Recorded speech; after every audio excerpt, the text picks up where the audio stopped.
Hello friends, welcome to my channel. आज मैं आप लोगों को बताऊंगा हिस्ट्री सिविक्स का पेपर पैटर्न और कहां से कौन सा क्वेश्चन आता है। ये 80 मार्क्स का पेपर होता है, 2 आवर्स का पेपर होता है, 15 मिनट्स आपको एडिशनल रीडिंग टाइम मिलता है।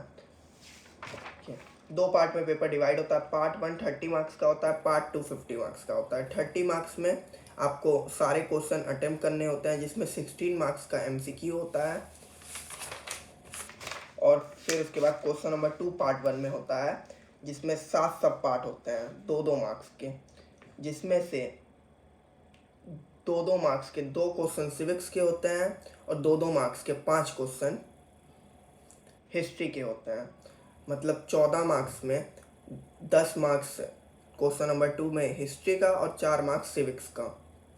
और क्वेश्चन नंबर 1 में MCQ होता है। MCQ 16 मार्क्स के होता है, इसमें 10 हिस्ट्री का और 6 सिविक्स का। मतलब को टोटल 30 मार्क्स में 10 सिविक्स का होता है, 20 हिस्ट्री का होता है। फिर पार्ट 2 आता है। पार्ट 2 में आपका 2 क्वेश्चन आपको अटेम्प्ट करने होते हैं 3 में से। ये पूरा सिविक्स का पार्ट होता है। 3 क्वेश्चन आपको दिए होंगे जो 3 यूनिट से आते हैं, उसमें से सिर्फ आपको कोई 2 अटेम्प्ट करना होता है। 10-10 मार्क्स के एक सेट होता है, 3 एंड 4 मार्क्स के एक सेट होता है, इसमें से आपको कोई 2 अटेम्प्ट करना होता है। ये पार्ट 2 के अंदर होता है, सेक्शन ए। फिर सेक्शन बी आता है, इसमें आपको 3 क्वेश्चन इस सेक्शन से अटेम्प्ट करने होते हैं और इसमें आपको टोटल मिलते हैं 5 सवाल। मतलब 5 सेक्शन सेट ऑफ सवाल मिलते हैं इस सेक्शन में, लेकिन सिर्फ अटेम्प्ट आपको 3 करना रहता है। तो 3 आपने सेक्शन बी से अटेम्प्ट कर लिया, ये पूरा हिस्ट्री का है। और सेक्शन ए जो है वो पूरा सिविक्स का है। 3 में से उसमें आपको 2 सवाल अटेम्प्ट करना है। तो 2 सिविक्स के 20 मार्क्स के और 3 हिस्ट्री के 30 मार्क्स के, 50 मार्क्स पार्ट 2 का हो गया और पार्ट 1 का 30 मार्क्स। ऐसे करके आपके पूरे 80 मार्क्स के हिस्ट्री एंड सिविक्स के पेपर बनते हैं, जिसमें 50 मार्क्स हिस्ट्री का होता है और 30 मार्क्स सिविक्स का। अब मैं आपको बता देता हूँ कौन से पार्ट से कहाँ से पेपर आता है और कैसे आप कम पढ़ के भी अच्छा मार्क्स ला सकते हैं। देखिए, ये chapter wise and topic wise है। अरिहंत का बहुत ही अच्छी बुक है PYQ के लिए। देखिए, मैं सिविक्स से स्टार्ट करता हूँ। 5 चैप्टर आपके टोटल सिविक्स में हैं। दी लोकसभा एंड राज्यसभा, इससे ये एक सेट ऑफ क्वेश्चन बनाता है। 3 सेट दिए जाते हैं, उसमें से 2 करना होता है। और चैप्टर 2 और 3 एक सेट बनाता है और 4 और 5 एक सेट बनाता है। ऐसे अल्टरनेटिव चलता रहता है। लोकसभा का क्वेश्चन एंड राज्यसभा का क्वेश्चन फिक्स है, और प्रेसिडेंट एंड वाइस प्रेसिडेंट और प्राइम मिनिस्टर और काउंसिल ऑफ मिनिस्टर से एक क्वेश्चन, और सुप्रीम कोर्ट या हाई कोर्ट या सबऑर्डिनेट से एक क्वेश्चन। मतलब आप अगर 5 में से 3 चैप्टर करके चले जाते हैं तो श्योर शॉट आपका कोई क्वेश्चन नहीं रुकेगा। क्वेश्चन नंबर 1 फर्स्ट चैप्टर से, फिर प्राइम मिनिस्टर और प्रेसिडेंट से क्वेश्चन नंबर 2, फिर supreme court and high court से क्वेश्चन नंबर 3। श्योर शॉट आप 3 चैप्टर्स पढ़ के जा सकते हैं, आप 2 क्वेश्चन अटेम्प्ट कर लेंगे। अब हिस्ट्री में क्या होता है, हिस्ट्री में आपको सिर्फ 3 क्वेश्चन अटेम्प्ट करना है। तो अगर आपको सिर्फ 3 क्वेश्चन अटेम्प्ट करना है तो फर्स्ट वॉर ऑफ इंडिपेंडेंस, इससे एक क्वेश्चन आता ही आता है। कभी कभार ग्रोथ ऑफ नेशनलिज्म इसमें मिल जाता है। तो चैप्टर 1 और 2 आपको एक क्वेश्चन के लिए पढ़ना पड़ेगा। फिर इन तीनों चैप्टर्स से एक यूनिट आता है, मतलब एक सेट ऑफ सवाल। The early nationalism and assertive nationalism, the partition of Bengal and formation of Muslim League और लखनऊ पैक्ट से एक सवाल आता है। ये तीनों आपको चैप्टर्स पढ़ के एक चैप्टर बनाएंगे। फिर Mahatma Gandhi and national movement, Forward Bloc, INA, independence, partition of India, इससे एक सवाल आएगा। और फिर फर्स्ट वर्ल्ड वॉर और सेकेंड वर्ल्ड वॉर से एक सवाल, और लास्ट में UN और NAM से एक सवाल। ठीक है, जैसे अगर कंसिस्टेंटली देखा जाए चैप्टर्स के जिससे सवाल आ रहा है, फर्स्ट वॉर ऑफ इंडिपेंडेंस से कंसिस्टेंटली 8-10 सालों से सवाल आ रहा है, एक फिक्स है।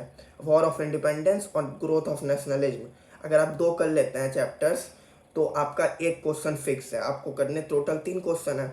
और दूसरा चैप्टर आप कर सकते हैं फर्स्ट वर्ल्ड वॉर और सेकेंड वर्ल्ड वॉर। ये चैप्टर अगर आप कर लिए तो आपका दूसरा क्वेश्चन फिक्स है। ये दोनों मिला करके एक क्वेश्चन है। और फिर उसके बाद क्वेश्चन नंबर 5 के लिए आप UN कर लें, UN और उसके एजेंसी कर लें और NAM कर लें, तो 3 क्वेश्चन हो गया। फिर एक एक्स्ट्रा करना है तो आप दोनों में से कोई भी कर सकते हैं। मतलब आप 4 करके जाएंगे तो एकदम श्योर शॉट हो जाएगा कि आपको कोई दिक्कत नहीं होगा। 4 यूनिट करके जाएंगे, ऐसे करके आप बहुत अच्छा मार्क्स ला सकते हैं। और लेकिन अगर आपको वो जो 14 मार्क्स के वो होते हैं शॉर्ट क्वेश्चन आंसर, उसके लिए आपको चैप्टर की अंडरस्टैंडिंग आनी चाहिए। लॉन्ग क्वेश्चन आंसर के लिए मैं ये बता रहा हूँ, और एमसीक्यू के लिए भी आपको आना चाहिए। अगर आप एमसीक्यू और शॉर्ट क्वेश्चन आंसर के लेवल का अगर आप चैप्टर्स पढ़ लेते हैं, क्योंकि वो बहुत ज़्यादा डिटेल में पूछ लेता है, तो फिर लॉन्ग क्वेश्चन आंसर आप इससे कर सकते हैं। लेकिन अगर वो जो सही से पढ़ रहा है वो सारा चैप्टर सही से पढ़े, क्योंकि 30 मार्क्स के लिए आपको पूरा पढ़ना पड़ेगा। लेकिन अगर आपको कम पढ़ के अच्छा नंबर लाना है तो ये टेक्निक सही है। और इसमें भी ये चलता है कि अगर मान लीजिए प्रेसिडेंट इस साल आया तो इस अगले साल प्राइम मिनिस्टर आएगा। इसमें सुप्रीम कोर्ट अगर आया तो अगले साल हाई कोर्ट आएगा। ऐसे ही फर्स्ट वर्ल्ड वॉर और सेकेंड वर्ल्ड वॉर में चलता है अल्टरनेटिव। और लेकिन ये फर्स्ट वॉर ऑफ इंडिपेंडेंस और यूनाइटेड नेशन और फर्स्ट वर्ल्ड वॉर और सेकेंड वर्ल्ड वॉर, ये अगर आप 4 चैप्टर कर लेते हैं तो आप 3 क्वेश्चन कर ले जाएंगे। लेकिन फिर वही बात, पार्ट 1 अगर आपको करना है तो उसके लिए आपको पूरा पढ़ना पड़ेगा, क्योंकि वो बहुत ज़्यादा डिटेल में पूछ लेता है। तो मैं एडवाइस करूँगा, अभी तो टाइम है, आप पूरा पढ़ें। अगर टाइम नहीं बचता है तो ये करके आप अच्छा मार्क्स ला सकते हैं। और हिस्ट्री एंड सिविक्स में आप बुलेट पॉइंट में चीज़ें लिखें।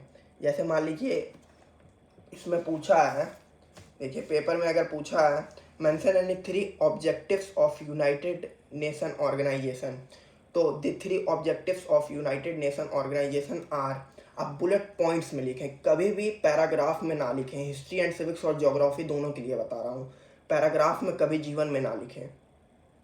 पैराग्राफ में अगर आप लिखते हैं तो उसमें मार्क्स नहीं मिलता है, मिलता है मतलब अच्छा नहीं मिलता। एकदम बुलेट पॉइंट में लिखें, point number 1, point number 2, point number 3। अगर यही 4 नंबर का क्वेश्चन है तो 4 पॉइंट लिखें, 3 नंबर का है 3 पॉइंट लिखें। अगर याद है तो एक एक एक्स्ट्रा लिख दें, तो सीधे सीधे आपको 1 पॉइंट 1 नंबर मिल जाता है बहुत ही आसानी से। और बहुत लोग पूछ रहे थे कि एमसीक्यू में क्या करना रहता है, आप सिर्फ ऑप्शन लिखें या वो लिखें, दोनों लिखें। तो कभी कभार दिक्कत हो जाता है, ऑप्शंस लोग सही से पढ़ नहीं पाते हैं। मतलब बोर्ड के हिसाब से तो आप सिर्फ ऑप्शन भी लिख सकते हैं और दोनों भी लिख सकते हैं। मतलब मान लीजिए ए आंसर है तो ए एडवाइजरी या सिर्फ ए भी लिख सकते हैं। लेकिन मैं रिकमेंड करूंगा कि आप ए एडवाइजरी लिखें, क्योंकि कभी कभार ए लोग बहुत अलग तरीके से बनाते हैं तो पढ़ नहीं मिलता है। तो इस वजह से आप ये लिख देंगे तो आपका श्योर शॉट रहेगा कि कोई एग्जामिनर हो तो पढ़ लेगा। और हिस्ट्री एंड सिविक्स में जनरली बहुत ही अच्छा मार्क्स मिलता है, और ज्योग्राफी में भी अच्छा मार्क्स मिलता है। तो हिस्ट्री एंड सिविक्स अगर आप अभी से भी हल्का फुल्का पढ़ते हैं तो लास्ट में जाकर के आपका अच्छा मार्क्स आ जाएगा। ओके देन, ऐसे ही अमेजिंग कंटेंट के लिए लाइक करें, फॉलो करें, शेयर करें। Bye bye.